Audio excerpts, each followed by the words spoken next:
Welcome back. In this video, I'm going to cover the Object-Oriented Design, OOD, which I had used to generate the polygons, circles, and ellipses that I had covered in the last several videos. There's a root class in my design called Polygon. It has two lists. One is the world points, the points that define the shape. There's a second list, which is simply a list of points in normalized space. There's a function called calcPoints. Now that's a function that is overridden by the subclass. In other words, the subclass actually provides the points that define the shape.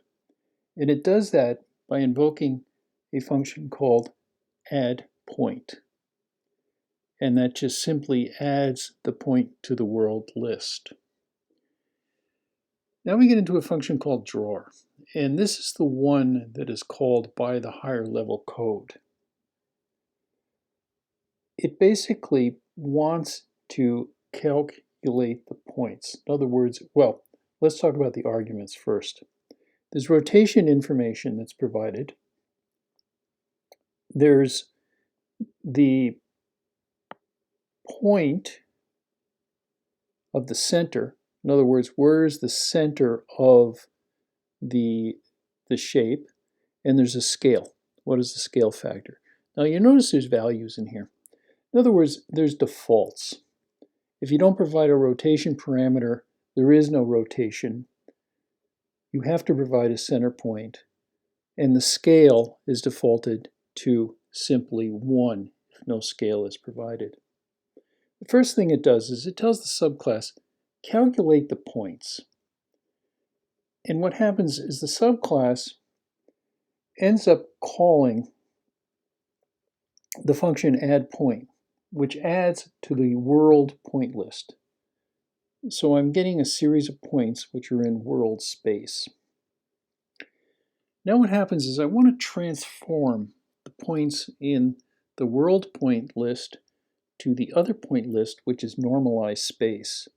Now I do that by calling the transform function that I had indicated before, and rotation is provided and scale factor is provided. I want to append the point to the list, and I want to end up clearing out the world point list because I don't need it anymore. Now we get into actually creating the polygon in a sense in terms of adding the points to the actual lines point list. And we do that through line.clip append. That appends a line to the lines array, but it goes through the clipping process that was discussed in an earlier video. Once I do that, I want to close the last leg of the polygon. In other words, the last point is drawn to the first point, and that closes the polygon. Now, we have the notion of a radial shape, okay? And it turns out that most of the polygons, the hexagon, the circle, the square, and the triangle are radial shapes. Also the circle. The exception is the so-called bow tie and the rectangle. They are not radial shapes. They inherit directly from polygon, and they provide the points with a different method than using a rotation. Now, this is fairly standard. You've seen this before. There's an A and a B, and I talked about that in terms of defining an ellipse. There isn't just a radius. There's two parameters. And that comes from the eccentricity of the ellipse. I'd go back and actually take a look at the ellipse video. Now it turns out if A and B are equal, effectively that just is a radius. In other words, it's the same as just having a radius in terms of creation of the points. And you'll see that there's the standard cosine and sine function that's invoked. However, it is done by the a and b parameter. I'm going to go to the next slide and continue. Okay, as I indicated in the diagram, there's a subclass of radial shape called regular polygon. It has two initializers. It has one that takes a side length, and there's one that takes a radius. Now, in the case of taking a side length, the radius has to be calculated. And I went over that in, I believe, the last video. Subclasses of radial shape are an equilateral triangle, a square, and a hexagon. And they have two initializers also, which end up invoking the initializer for their superclass, which is regular polygon. Now, an ellipse is not a regular polygon. It inherits from radial shape. Of course, radial shape inherits from polygon. It's truly not a polygon, but it uses the polygon algorithm to implement the ellipse. It needs to calculate a foci and pass an a and b parameter to the polygon class through the initializer.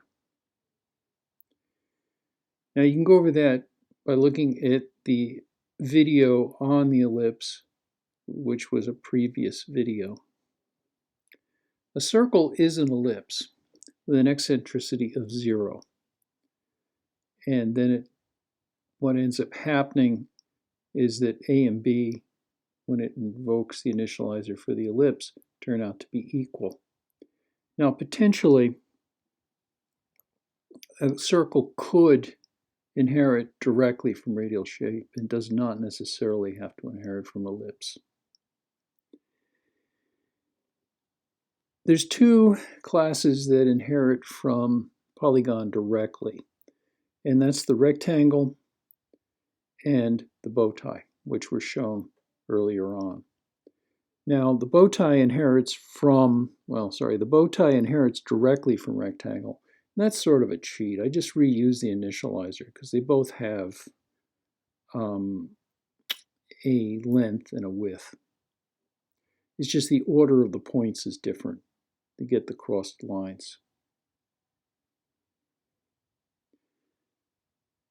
Now, if I go back up to radial to regular polygon,